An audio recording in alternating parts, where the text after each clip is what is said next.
Good evening, everyone.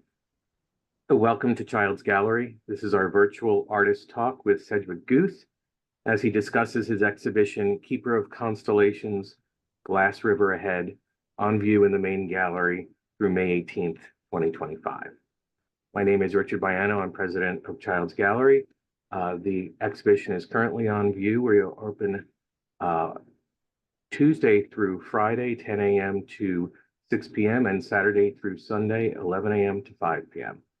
We welcome your attendance. There will be a question and answer period following the artist talk, so please feel free to submit questions via the chat feature or the questions. And I'm going to start off with an introduction of the exhibition and a little bit about Sedgwick Guth. And then I'll go through the slide presentation of the installation and then turn it over to Sedgwick. So Sedgwick Guth's art practice is a conversation between tradition and reinvention, personal identity, and collective mythology. He interweaves traditional Pennsylvania Dutch craft with contemporary questions of self. Guth reinterprets the customary techniques and symbols of his cultural background to include and dramatize queer narratives and voices in spaces from which they have traditionally been omitted. On a personal note, Sedgwick came to Child's Gallery actually as a result of finding Sedgwick on Instagram during the pandemic. We had started or at least when we were closed down, I was thinking about how to keep myself engaged in the type of art that I was personally interested in. And so I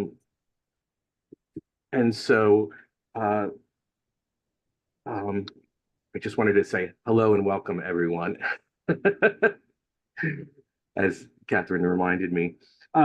So during the pandemic, we had a period of time during which we did a posting called Queer Art Then and Now, and we were looking at artists that were working out of some of the historical artists in a queer tradition. And so then we were posting about contemporary artists and that were in this queer, working contemporarily in a queer space. And so as a result of that, we had an exhibition called Queer Art Then and Now, and that's how we started to work with Sedgwick. And from that point on, we spent a number of we've had Sedgwick in a number of shows with us, and this is his first solo show. And I am going to go through and start with the slides right now. So here's Sedgwick in his studio. One of the many stories he will do on Instagram. Here's an installation shot of some of the works.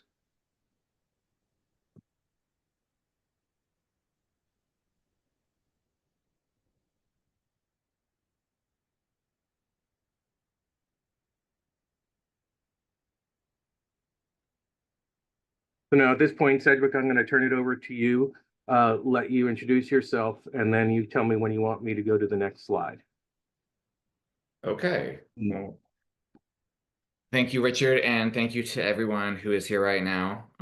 Appreciate you spending some time with us and your interest in hearing about this body of work that I have with Childs right now. I'm Sedgwick Guth. I am based in Pennsylvania. Primarily my works are mixed media works. I work primarily on paper. So these are all large works on paper. And I suppose one of the distinctions or one of the things that people are drawn to is that I embroider into my work. So there's stitching that's done. So it's like with yarn or what's called embroidery floss. So it's not thread, it's like a thicker version of that. And I'll use thread sometimes too, but primarily I'm a figurative painter. And, if you followed along or if you're familiar with my work, you will see that it's very much so through a queer lens, like the lens of a gay man. And I have, in the past number of years, really stepped into analyzing and embracing and accepting some of my own upbringing and the spaces that I grew up in and family traditions, generational, including a lot of the decorative elements, the visual elements that are very specific to the area and my background in Pennsylvania.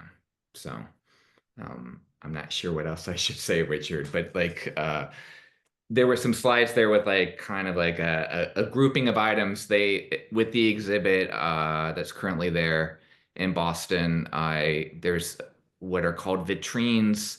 So they're containers and they house these items so that they're safe, but these are literally from my studio. They are elements that either were part, like literally physically part of the process of making a number of these works, or they were jumping off point for some of the designs. Like in some of these, you can see some of the little hexes that are drawn by me. And I oftentimes will do like draw separate drawings if I draw a figure, and then I'll just start placing things around like a jigsaw puzzle to figure out elements of composition. So, yeah. So I'm gonna put this slide on here and I'm gonna let you talk about how this body of work began. Okay, so this was in 2019. My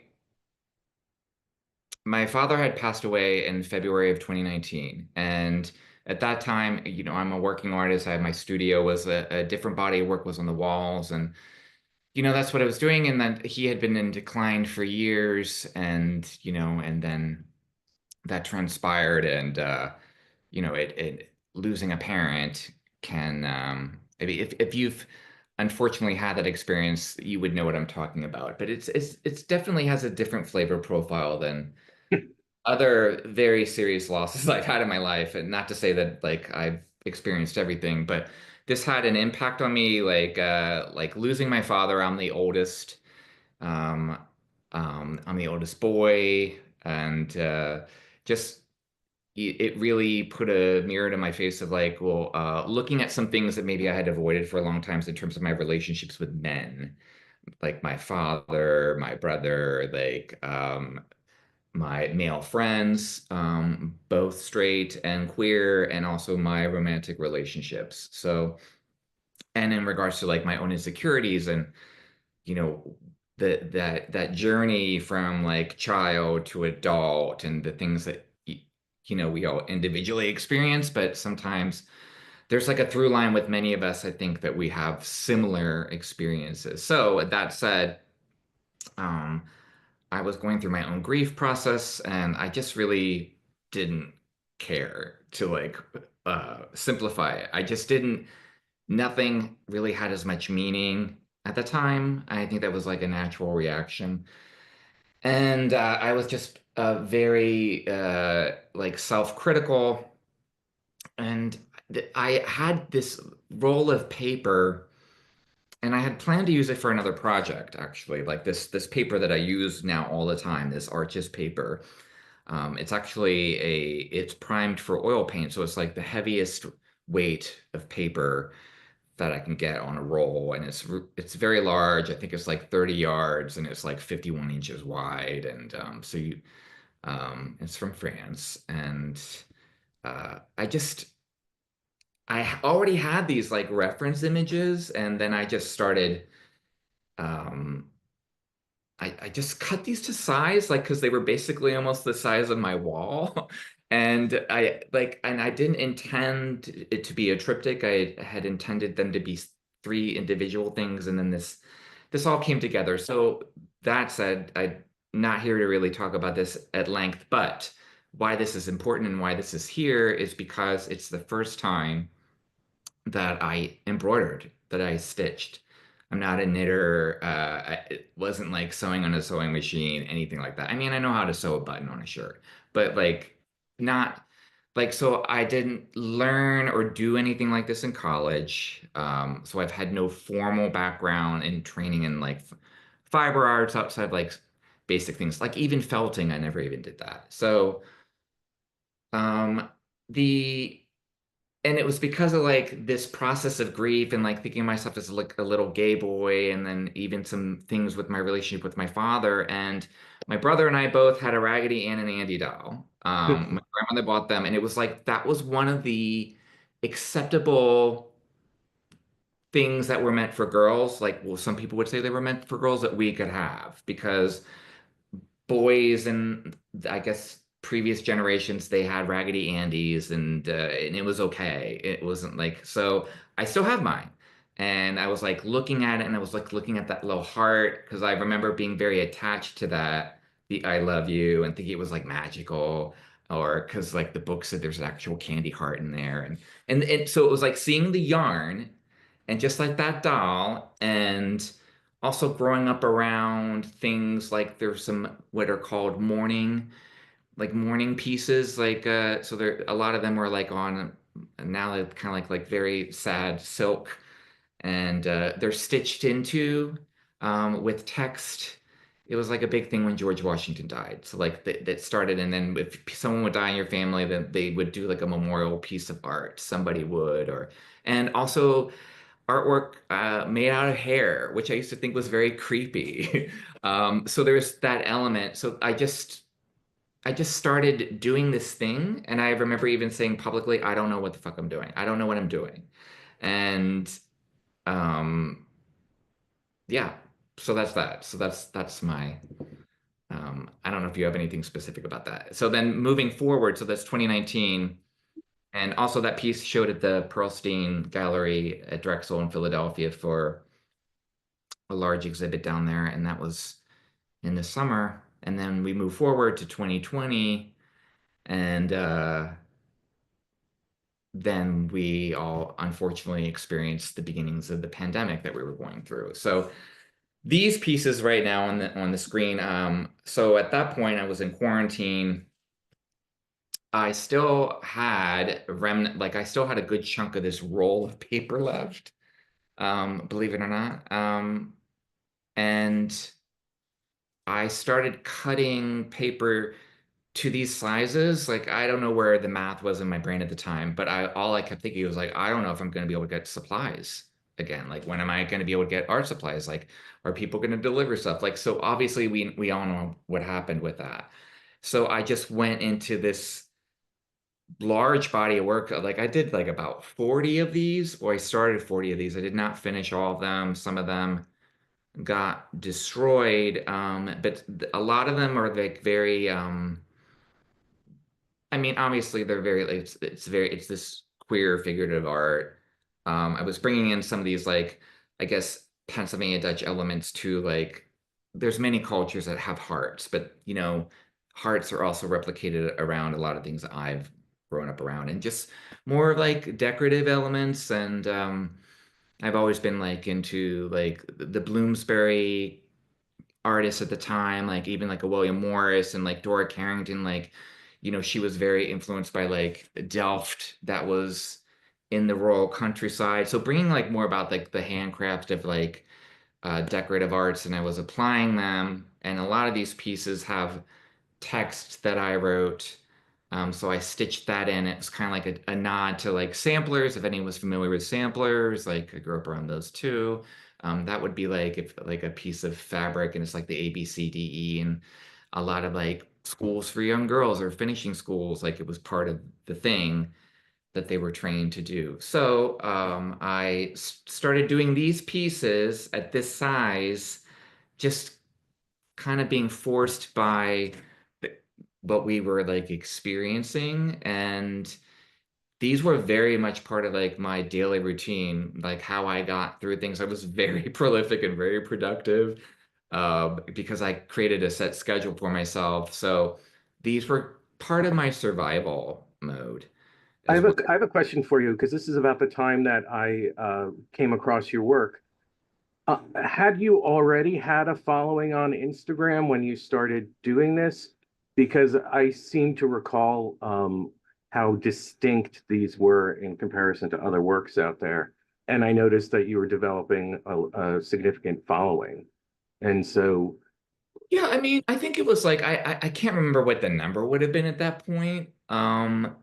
but it was probably maybe like a third of what I have now, or like a fourth.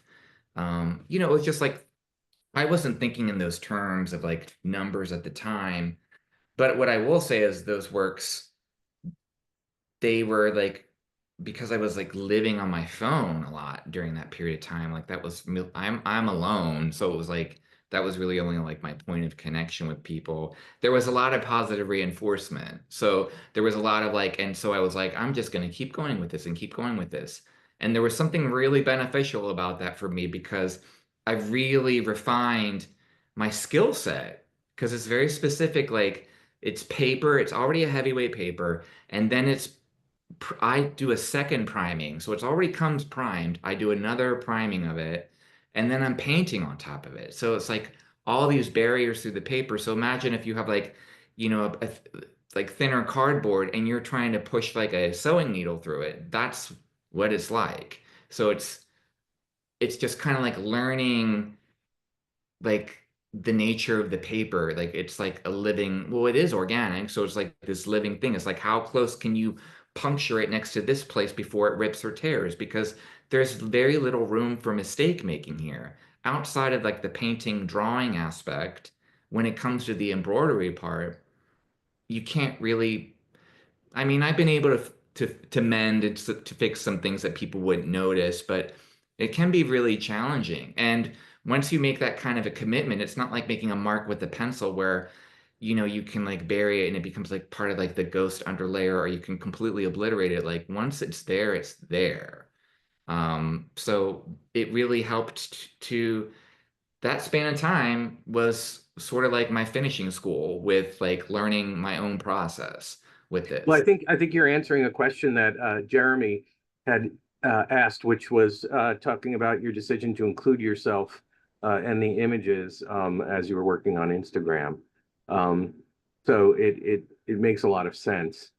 Well, I mean, I think with any artist, if you look at any artist body of work, old masters to mid-century figurative painters to like or early 20th century figurative painters, or like even artists now, like straight, queer, whatever, like oftentimes they'll use themselves as models, like, I think that's a pretty common practice. Brings us to this painting, What's that? which brings us to this painting. Yeah, this was like when this was pretty much like when I really stepped into like, oh, I'm gonna start using a lot of these traditional elements that were like seen on like blanket chests or dower chests as they're called. And they're like highly decorative. I mean, I grew up around like a lot of furniture I grew up around was like painted and with like designs and figurative elements, like unicorns are common like in hex signs and things like that. And these birds at the bottom here, they're called distelfinks. um and they are like an omen of like good luck. And so like tulips, like another, and like the stars, the hex sign, like over here, I threw poppers in there just to like, um, and now everybody knows about them, like even like the straights, the girlies all know. And so like I grew up in a way, it's like people outside of the area, like there was like derogatory terms for like people who were from my background. It was always like, oh, you're a dumb Dutchman, because there had been like such a very thick accent. I was basically raised through my public education to be embarrassed or ashamed of this type of stuff because it was old fashioned and it meant you were stupid. So I spent a lot of time like running away from that, like living in other cities, like just completely avoiding all of this. And so this was kind of like my really, yeah, this is what I come from. So, and so I know that it seems like possibly to some people like very playful, very folk art-ish. And there are elements of that, but it's also very serious to me. And a lot of these symbols are used in practices that are like even medicinal. That's a whole other story, but so yeah, this was my big self-portrait, and also common for artists to do self-portraits on a grander scale. Didn't like Well, and Rembrandt. then one of the things that has always interested me about your work, which I think is not something that everyone knows, are your historical references. Oh, yeah. So, this was a painting. I saw this when you had your exhibition in Provincetown. So you want to tell us a little bit about this, because I think once you tell people the story, they'll immediately recognize it. Yeah, and again, like referencing like other painters, I think that's been a practice like with artists, the tale as old as time. So this is based on the painting I was referencing was Olympia, but Olympia itself is referencing other similar types of works that predate it, and there's been numerous Olympias since. But this was my version. This was like instead of using like female identifying figures, these are all like queer figures, and I was sort of playing around with like roles, like even power dynamics. And the one thing about like if you're familiar with Olympia and how she's laying on the settee and the big drama, the big controversy about that painting being that her gaze was directed at the viewer, and that was like a no-no, like that was very shocking. And so this Olympia character, that's I think that most people could sort of tell because of it's in a frame and because his legs are cut off that he's in a mirror. And we live in this culture now, like these mirror selfies. And so he's taking a selfie. So he's basically um like just this idea sometimes with me, it's like you see people at a concert and they're like experiencing the show through their phone. So they're literally creating a filter. They're creating a wall between themselves and this real life experience. So this was just more about a play of like the viewing and the viewer. So and I have like all the symbolic elements that exist in the Olympia, like the cat and the flowers and the orchids. You know, the orchids are like a symbol of like a sex worker, and the same thing with the cat. And um, yeah, but instead now, like, you know, we have this figure in the foreground. He's the one looking directly at us, and we're having a more engaged, like, he's in this space with us in a more intimate way. Like we're looking at him, he's looking at us versus the person in the mirror. They're looking at us through their phone. Actually, they're looking at themselves and the person walking away. So it's like we're somewhere in there. It's almost like what's his name? Oh God, how I'm so embarrassed to forget. Is Las Mañanas, like Las Meninas, yes, yes. You know, like Velázquez. Yeah. yes, you know, it's like the question like, oh, is that like is it her parents reflected in the mirror or something? Like I think that's kind of like anyway, it's like who's in the room, where are they? Kind of thing. So now we get to your exhibition. Yes. Uh, okay. So Well, I mean, do you want me to go quickly through the slides and then we can stop and talk? Because I think that this is the piece that we had in the window for quite some time, and it became kind of like the hero image of the show. Um, and I think it puts together nicely all of the characteristics from all of your other works. Um, do you yeah, want to go on? I mean, I could just like say like a number of these pieces, some of the hallmarks are like I'll include the hex signs. I think that most people would kind of understand what I'm talking about, the geometric circular pieces, and each of those are based on a common design.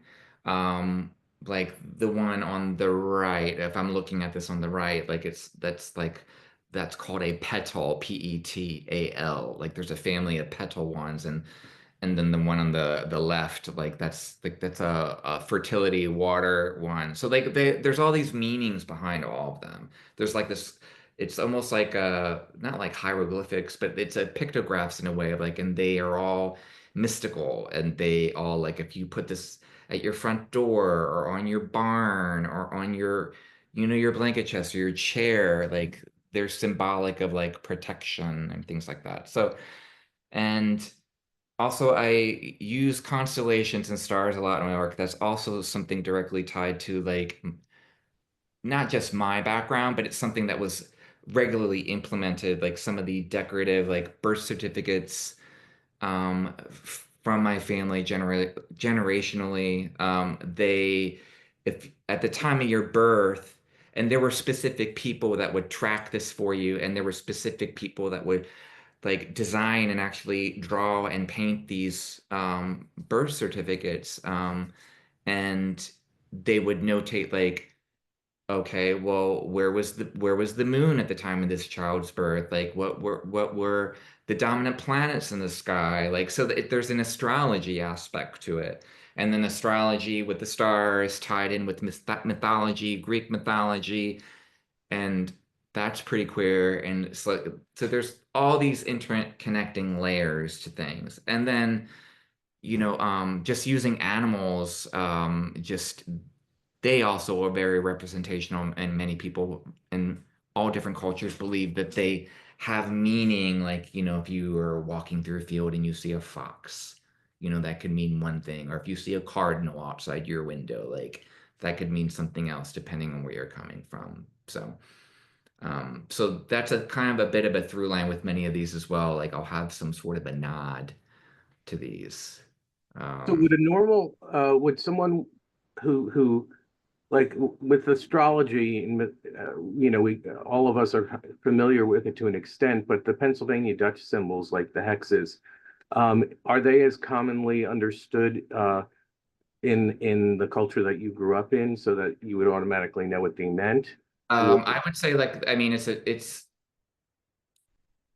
unfortunately it's like they exist and some people do know, but it's becoming lesser and lesser and lesser. Just because it used to be much more of a contained, people didn't move around as much. And then, especially post World War II, things started shifting a lot. And because of the Pennsylvania Dutch language being like more of a hybrid Germanic dialect, and many people, including people in my family, spoke both English and that, and then they would leave the area and then have like a heavier accent because of the World War I and World War II, Germany being the enemy. There was a lot of um, people didn't like us, so uh, that kind of a thing. So to answer, no, but there's a lot of scholarship on it. There's like a lot of like there's like this lovely tiny little museum in this town, like right near where I grew up, and they're only open one day a week for 3 hours. And it's like this hodgepodge. It's like it's been in existence for so long. It's not like a museum you would go into and be like, oh, it's like furniture's just like smashed up against a wall. It's like a jumble, like jumble rooms. And but you have these older people there that are taking care of everything, and many of them still speak Pennsylvania Dutch fluently, and they know everything. Um, so I feel like I'm rambling, but so in this particular painting, you also have some references. Do you want to talk about that? well, a Blue Boy is like Gainsborough's, Blue Boy, which famous. Everyone's well, I think would think a lot of people are familiar with that painting. Yeah, I mean, this is like very late. I could talk for 15 minutes on this and we can't. But so the story is this, as quickly as possible, a Blue Boy painting, Gainsborough, and then we keep moving forward like with like behavior patterns of people, and then in the turn of the last century, the 20th century, costume parties were a big thing. Fancy dress parties, as they would say, and women started wearing this costume, like menswear from the 17th, early 18th century. They started wearing like that clothing because it seemed feminine to them. It was also like gender bendy, blah blah. And so moving forward, that sort of dress and aesthetic became associated with like being very feminine.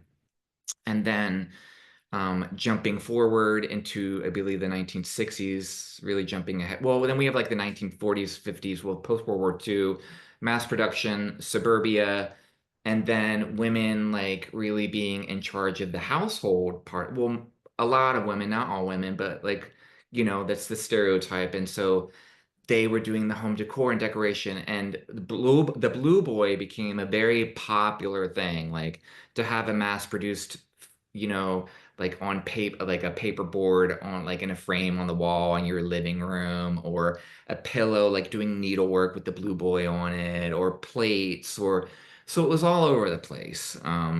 So again, reinforcing this femininity, like with that object. And then to the 60s, I believe, or the early 70s, with the Mad comic books. And there was like a comic strip in there where the character is dressed in a blue boy costume. He's described as being like effeminate. And I think it's one of the first, not the first place, but it uses the words that people call us, like in a derogatory way. And so then it became like symbiote, like it became connected to like, oh, if you're blue boy, the blue boy is gay, and then and then we had our own sexual and gay revolution, queer revolution, and laws actually that had been in place, like say with pornographic material, nudity, specifically with gay men. It was illegal. And so like say even like Bob Miser photos and all those like physique things, I thought that again a whole other thing, but they were really pushing the boundaries with that type of thing. Like you couldn't be selling nude photographs of men. You would get arrested. But then, we had progression. And so then porn magazines came out, and one magazine that is called Blue Boy magazine. And on the very front cover, the model, the centerfold, is dressed in the blue boy attire, the Gainsborough, and it's so like it's a reclamation of that character. It's like the owning of it. And that's why I was really interested in doing this piece. And it's like, so the bottom left at his like little by his Converse, like kind of with the flowers there, there's a figurine, a mass produced like figurine, like post World War II Japan. This belonged to my grandmother. So I would see it on her the fancier desk in the one room. It was always sitting there by the inkwell. And so it's just like, so he's there. And then just the figure itself, like it's just a friend of mine that I've worked with a number of times, and I didn't want to like do him in the same sort of attire. But I wanted some of those elements. And then even the floral patterns and the ribbons, they are taken from like tablecloths and table setting, like linens, because I started collecting the linens. And then I just happenstance doing some research and finding like, oh, mass produced in the United States and these places. And then here many of the designers behind these designs were gay men who were literally designing the tablecloths, like the patterns and everything. So this is a whole lot of stuff together. Yeah. So It's funny because when I was a child, my next door neighbor, um, she had a brother, and in the living room was one of these Blue Boy paintings, and it looked like Doug. And I said to Mrs. Wester, Mrs. Wester, I'm like, who is that a painting of? She's like, oh, that's Doug dressed up as a girl. oh, So oh, fun. oh yeah. But I never understood that relationship. Okay. So yeah, I think we're gonna have to like hustle through these. Yeah, because like I'm talking too much. No, it's good. It's good. Let me do an overview, because what I'll do is I'll go through them and you can tell me where you want me to stop. The one thing that I just want to mention about this one here, to carry your weight, is the reference to, I believe, Donald Judd. And if anyone has been into the gallery to see each one of these flowers, uh, Brainerd. Yeah. Joe huh? Brainerd. Joe Brainerd. The Also, paint. Yeah. Bill Brainerd. Yeah. Okay. Um, I also did, I'll show you, a little bit. Well, anyway, Yeah, so they're the, all individual. The flowers are all individual. I can't imagine how long that took to stitch them all on. Yeah, it took a while. So yeah. One of And the, the other thing I didn't talk about that one in particular is because, that he died from AIDS. And his painting that this is based on is it's just called Pansies, and it's nothing but a whole field of pansies, and so there's no figure in it or anything. So that's why it's like these. So this is sort of in reference to, taking care of people, especially like that time, and to him, and even like, so all those pansies, they're stitched on there separately, almost like little paper doll pieces. And I specifically used red, like I used a red thread to stitch them all through, so all those pansies have like the little, it almost looks like little a stamen, one of the stamens on there, so they all have the red through. So I just realized I had never even said that, but anyway. so Mark Schlemmer has a question for you. And he says, I think a lot about the relationship between the collage elements in your work and the stitched elements. I know you were using collage components first, so do you see stitching as growing out of a collage practice, or is it not related to this at all in your mind? Um, like say in the triptych, I have incorporated like actual physical photographs. They're stitched into it, and that's something that I'm going to be doing again, like depending on certain pieces. I don't think that they are from the same place. Like they don't function the same for me. I understand what he's asking, and also like maybe where that connection could come from, but that's not how I don't see it that way. Um, This is one of the works that I'm always like, this would probably be one of the ones I take home for myself. Um, it's uh, big. it is big. It is big. How much of these are autobiographical in terms of like the people and the places? I mean, some, like say the models, Hmm. some matter. Some of them I know in real life, like, they're real life people. Like I actually know them, and some of them I just know them via the internet, social media, well, Instagram. And some are based on um, subjects and photographs. I have like my own archive of like actual real photographs that I've collected over the years. Some of them even might be family members. None of my family members are in any of this. But so So this one is related to a tarot card, correct? right, the Lover's Tarot. It's a card I found on a street like probably like 6 or 7 years ago, and I always had it in my studio. And then things just happen. I have a habit of like I'll just collect things and I'll be sitting for years and years. I mean, I have like stuff like just like I've had for like 15 or 20 years or more, and then I'm all of a sudden, boom, there's a moment that is perfect for to use it. So I wanted to, just address that card because I had it and I felt like it meant something to me for different reasons. And also some of the story behind it, like because what you had mentioned earlier about like the culture I grew up in, like it's very heteronormative, and just querying it up. And the same thing with like the Lovers Tarot, it's always based on Adam and Eve. So I just like so it's not Adam and Eve. I'm not going to say like the hokey thing, but like so it's two male figures, male presenting figures instead.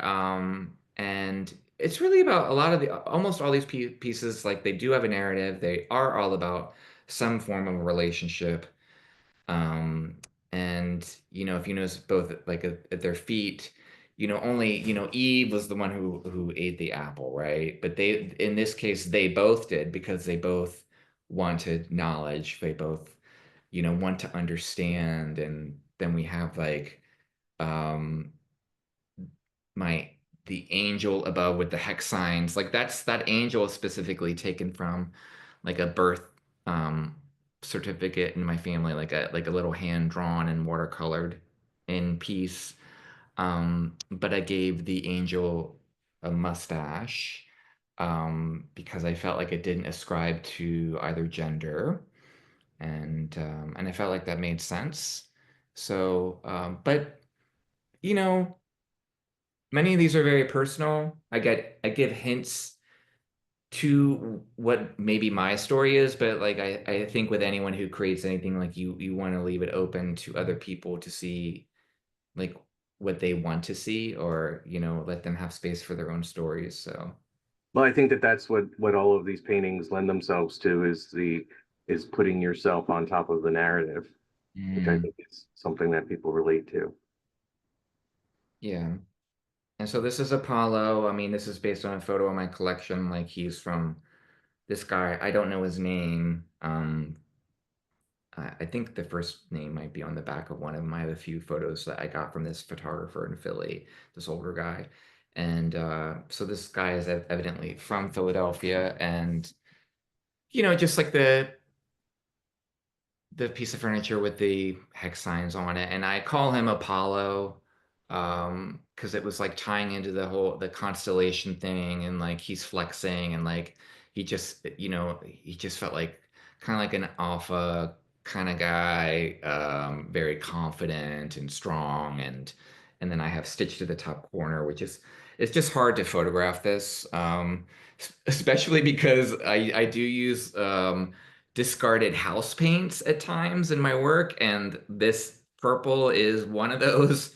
And so it has more of a sheen, so it's difficult to photograph. But I have stitched in there in turquoise blue the one Apollo. Like there's so many interpretations of all these gods and goddesses. But What One of the things that I think is particularly successful about this piece is the juxtapositions of the color, the different colors, and I think that if I'm correct, often some of your source material is black and white, and so yeah, it's, this is a black and white photo. yeah, and so it's really interesting how you interpret that in color. Yeah, and what I would say about this one too, it's like the only thing true to the photograph is him as a figure. Like there's no dresser, there's no carpet, there like so that's I don't take a photo and do it like exactly as the photo. I just take what I want from it. So 21st century boxers is another one that generates a lot of conversation in the gallery. Um, and I think that this stitch work in it is really quite special. You want to tell us a little bit about the satellites? yes, so the satellites, so I think a lot of people, there's a certain person who I'm not a fan of, who has been meddling, and he has a car company and he does space stuff, and but anyway, he has a lot of satellites out there, and satellites now, um, so when you think about stars in the sky and they've been there for like millennia, like more than like how people 5,000 years ago would look at the sky and it would be pretty similar. Um, and now we're basically distorting all the stories of our ancestors with these damn satellites, because they blink and they actually now look like stars at times. So like if you're looking at the Big Dipper at some points, you might see extra stars there, or an extra one there that doesn't belong there because it's not really a star, it's a satellite.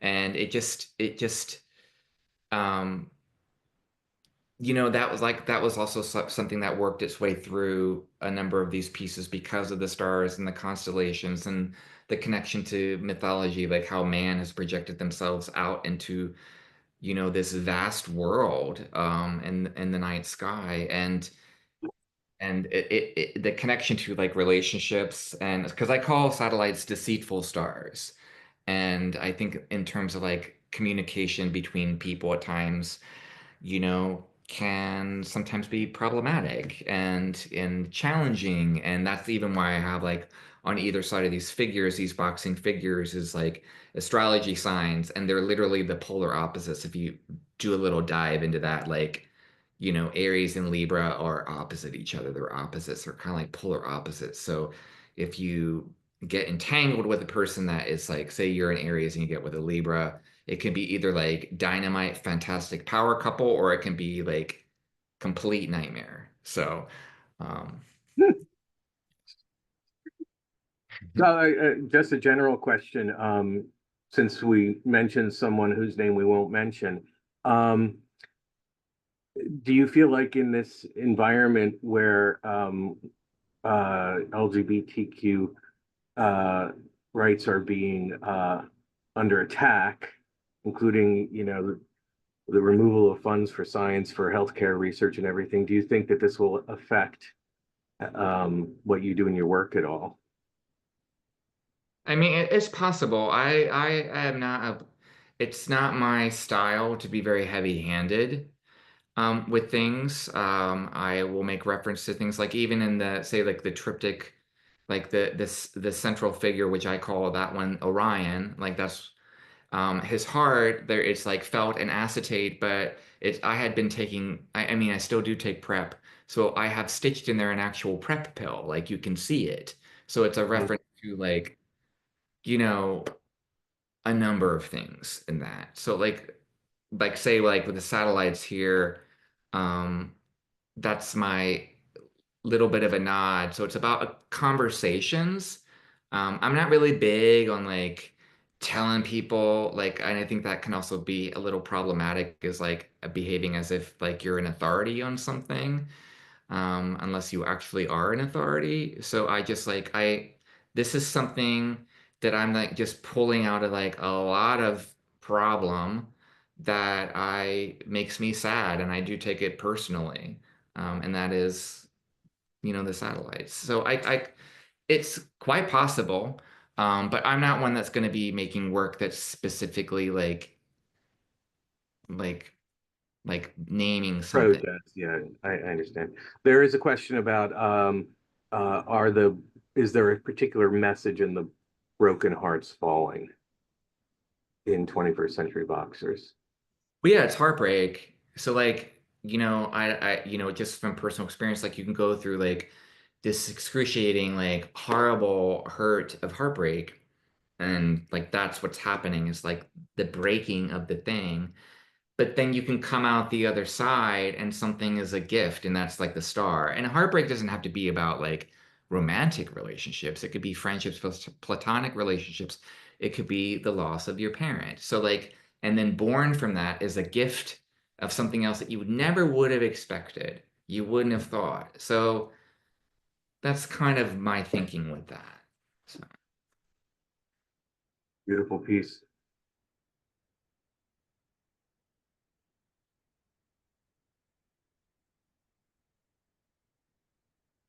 So this one is this is the single I do want to remind everyone that all of these works are available for sale, and so you're welcome to inquire.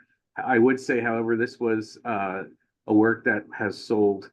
Uh, it sold at the opening of the show, and it is the single most requested work for information, um, and it's quite striking. But is there anything you want to say about this one? I think that it was my first time like doing this.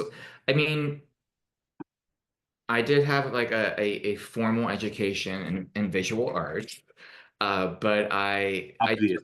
I don't I'm not a realist. So every like I applaud people who are. I had to do life drawing. I had to do like this very like it's so time consuming, and I can do it. I have proof, but I don't enjoy it for me. So I to do something like this where it was like, oh, transparency. I started doing this without a plan. I often do that. And I'm like, oh, crap, like I have to like figure out how to like could make it somewhat transparent. So it was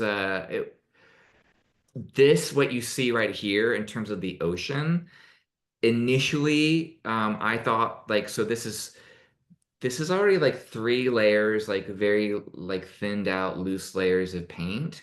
I built it up, not the figure, but around it, and that was meant to be a ground. I was gonna continue on top of it, and then when I like one of those late nights and I pulled back and I'm just like standing there looking at it, I was just like, no, I'm not doing that. Like so, um, and also like people might not notice, but like the body hair, the figure and the figure above the water is one color, and then as it goes underwater, it's the color of the water. So I actually color matched the stitching, um, which also included like I had to like modify the actual color of the embroidery floss myself.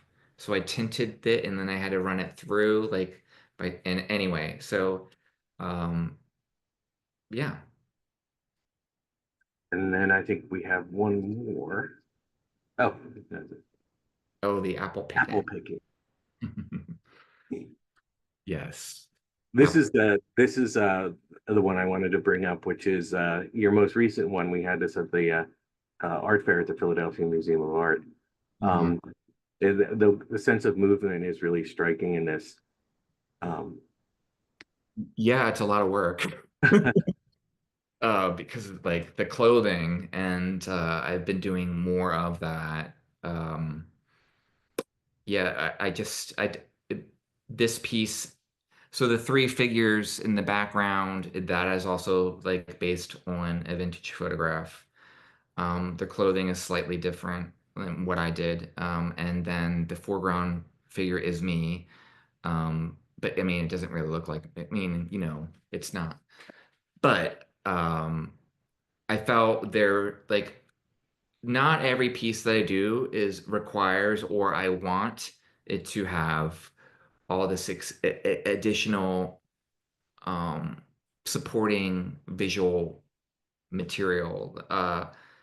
I felt like this was strong enough on its own in terms of like, because storytelling is incredibly important to me, and it's what the driving force is making visual work anyway. I don't have like that's why I want or I have to do it. And so I felt like this already had enough going on. The figures were very active. A lot of my figures on my pieces are pretty like they're sedentary. They're holding a pose, whereas these were like in motion.